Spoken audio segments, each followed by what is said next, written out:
the major difference right there. You know, every single time you get a police officer to come up to you and say, hi, how you doing? It's like an opportunity for them to engage you in conversation so that they can further their cause or whatnot, or, you know, get you to show them ID or do whatever the hell they want you to do. You know, it's not just, hey, how you doing? See you later. You know?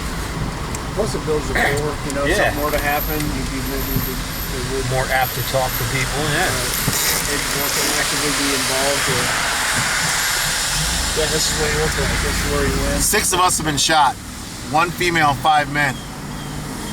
The police have never talked about any of the shootings. Wow. As in, who's responsible for them. The police have never asked me to this day. In one case, I canvassed the neighborhood and got all the witnesses' names and phone numbers.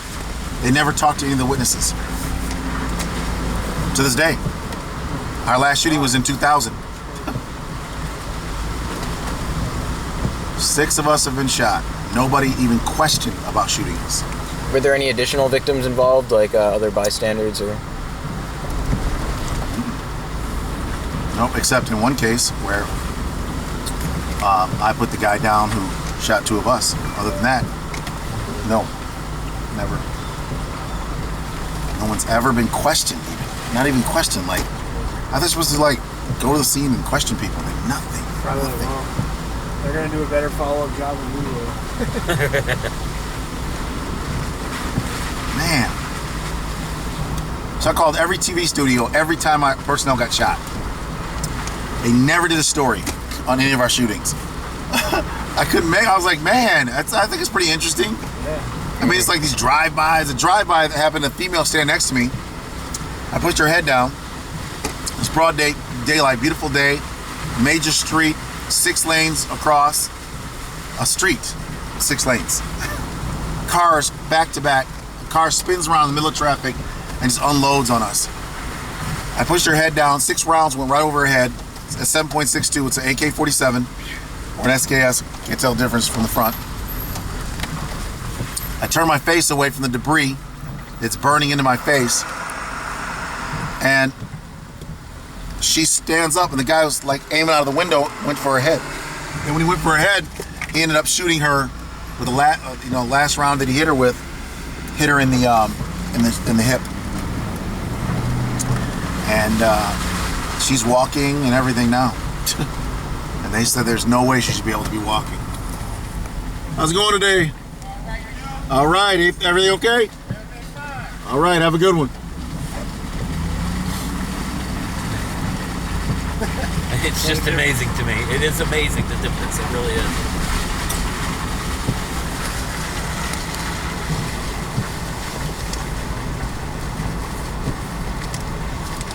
What is also interesting is to see the different attitudes of people in the suburbs.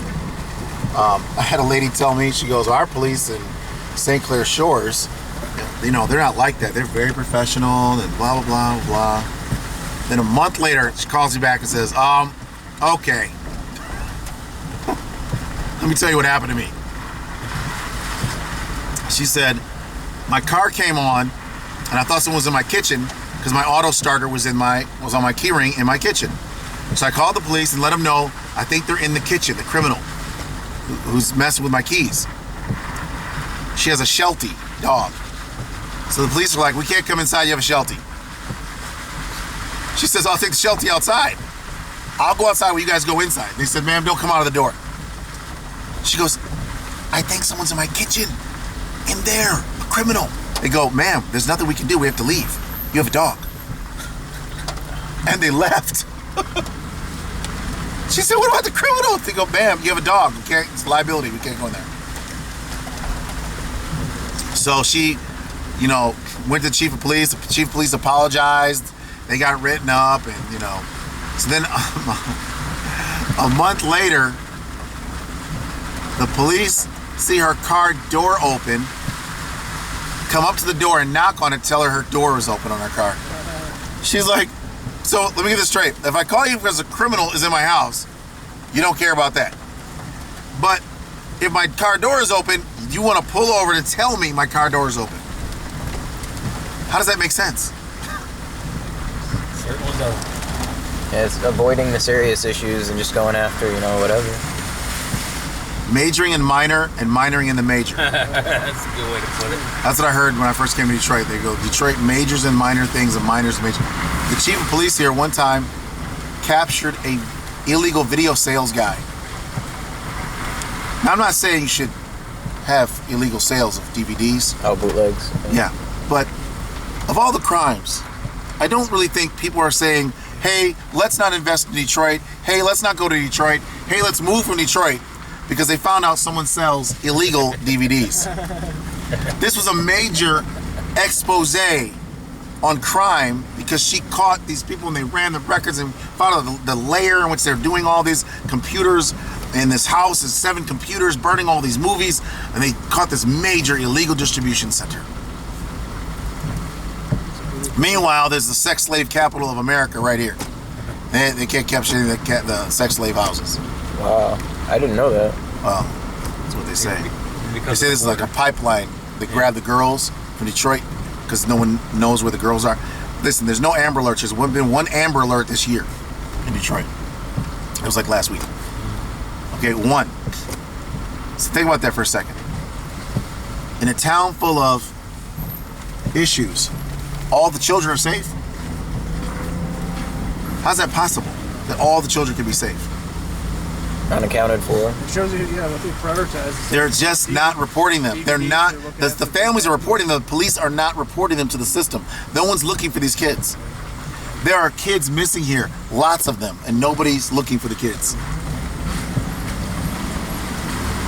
That's like these domestic violence victims. Last week, a domestic violence victim, she was already in the system. She'd already been going to prosecute this guy.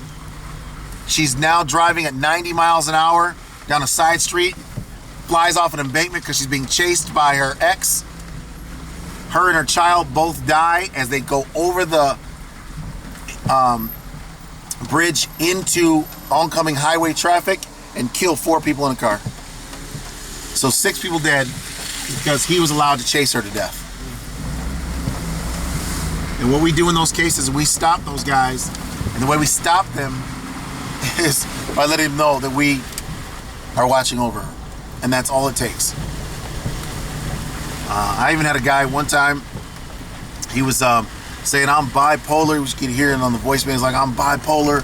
I'm going to kill you, and I'm going to get away with it legally because I'm a vet, and I went to war, and I lost my mind. I get full benefits from the Army. I can kill you anytime I want and not go to jail, and I'm going to do it. I'm going to take you out, and blah, blah, blah, and, and so we go up to the school. We meet him up at the school where he says he's going to kill her today. He's like, I'll be up there. I'll be up there. I will kill you. I'm going to kill today. So we call the police, let them know he's coming up there to kill him.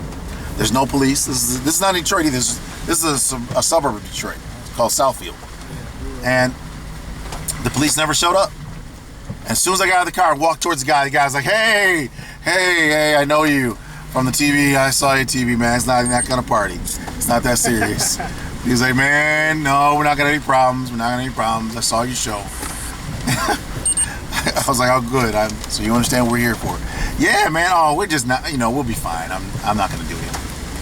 I was like, of course not. I didn't think you would, because you're a vet and you're a good person. He goes, yeah, I just got a little upset, right? He's like, yeah, I got upset. I said, I understand. I said, but you gotta not, make threats and things like that, because it gets you in trouble, and you don't want to get in trouble. The daughter, your daughter's here, their mom, and you don't want that kind of. You're right. And from that day forward, they never had any more problems. Well, with violence. they didn't get back together, but he didn't think he could go over there and kill her now. Yeah, man, reputation. Yep. Purpose. They know it's purpose driven.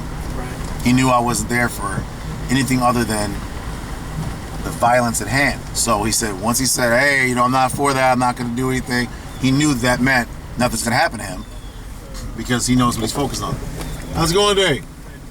All right, have a good one.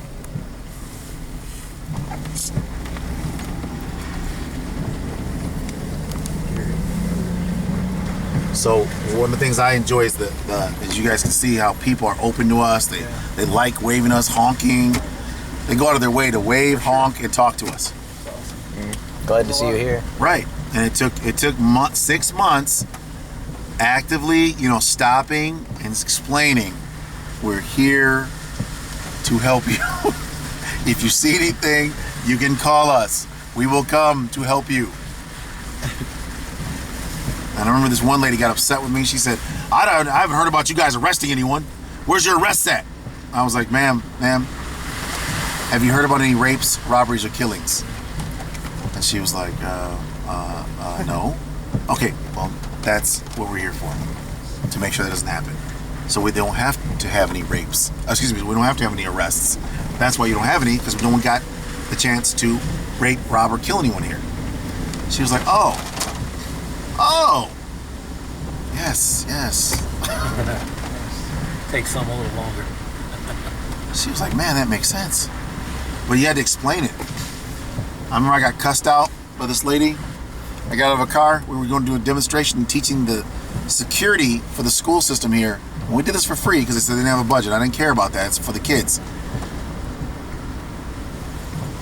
I got out of the car and this lady starts screaming, you're here to kill our kids. You're here to teach them how to kill our kids. And I said, ma'am, I'm sorry. That's not true. We're here to help them learn how not to hurt the kids. And she was like, no. She's screaming, no, you're here to teach them how to kill our kids. And I said, no, ma'am, no. Can I please talk to you? She goes, no, get away from me. And I said, yes, ma'am. Have a good day. And I walked away. She doesn't want to talk. She was not open. Something terrible has happened to her and her family. There's nothing I can say. It's been ruined. There is no way I'll be able to bridge that gap between safety, authoritative presence, and good. She views it all as evil. Yeah, maybe not that moment, but maybe positive. If she comes to you, your positive takeaway from seeing or seeing this. Yeah, I think her child was killed or something. You know what I mean? Like, there's no... Once that happens, it's over. There's no real way back. That's why it's imperative to, once again, avoid violence.